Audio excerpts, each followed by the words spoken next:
Labą vakarą. Labas. Ar aš su Giedriumi kalbu? Taip. Giedriau, malonu. Gavau jūsų numerį iš bendradarbio, sakė, jūs nusimanot šį bei tą kompiuterinėje technikoje. Taip nusimanau.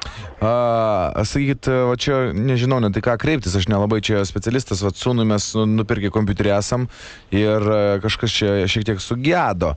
Ir galvoju, gal jūs galite patart? Kažką čia... Gerai, man tai nesudėtinga. A ne? Ja. Nes man ta toks jausmas, kad ten stekas parėjęs yra, suprantat? Kas toksai? Stekas. Stekas? Mhm. Na, apie atmintis. Ai, nu. Nes mes naują asamblerį jam pirkom ir... Ką tokį? Asamblerį. Paaiškinkit. Na, čia, nu, kaip čia kalba tokia, tapsime, jisai... Assemblerį yra kalba, programavimo. Tai. Jo, jisai užsiema programavimu šiek tiek. Tai kodėl manęs reikia jums? Na, nes kažkas šiandien, kažkaip suprantu, neveikia, šia verkia antrą dieną, reikia, kad emuliatoriui kažkas tai negerai. Nu, tai žmogus, jeigu jisai su assembleriu programuojas, turėtų tikrai labai gerai surast apie kompiuterius, ta prasme, jūs čia man rodos kažką tai skėdė tiesiog. Ne, aš manau, kad tiesiog, suprantat, jisai gaudosi softą, bet hardware visiškai jis yra žalias. Ta prasme, manau, jis gaudo softą, jis gaudos ir hardware. Nu, aš abejoju, žinokit, tai kodėl jisai man paprašė, kad padėčiau pataisyti jam? Jam 11 metų tik tai yra. Nu, tai bet vis tiek, jeigu žmogus 11 metų sugeba su assembleriu programuoti, tai jis su hardware labai gerai turėtų gaudytis.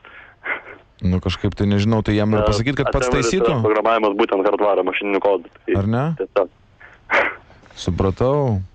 Nes kažkaip tai jisai buvo užsiėmęs trikio aprašymų, bet vat, kad taip to ir baigėsi. Kuo tokiu?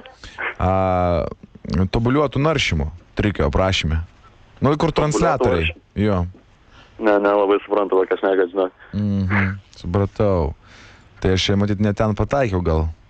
Nu, ne, aš tas net tokio atveju. Jūs tikriausiai spausdintuvus labiau taisote, ne? Ne, aš iš tikrųjų net užsiemu gyvenime, tu prasme, aš tikrai netaisau kompiuterius kartais, jeigu kažkam reikia iš pažįstamų. Ai, supratau. Gal ir galima būtų pasakyti, kas mane čia taip rekomendavo? Jo, žinokit, aš turiu, užsitoj pasakysiu, aš ant lapuko Erne. Ernestas?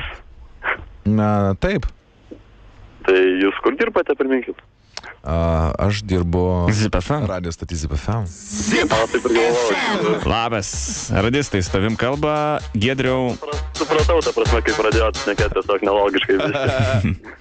Tai... Kažką ne tą atsiverčiau, žinai, čia buvo šiaip terminai išmėtyti, aš galvojau, pašaudysiu, bet supratau, kad čia jo. Čia tokie daugiau, jo, vidiniai. Kalbiniai, nu. Na kągi, tau linkėjimai nuo Ernio, Giedriau, gero vakaro ir ačiū už pokalbį. Gero vakaro. Ciao. Iki.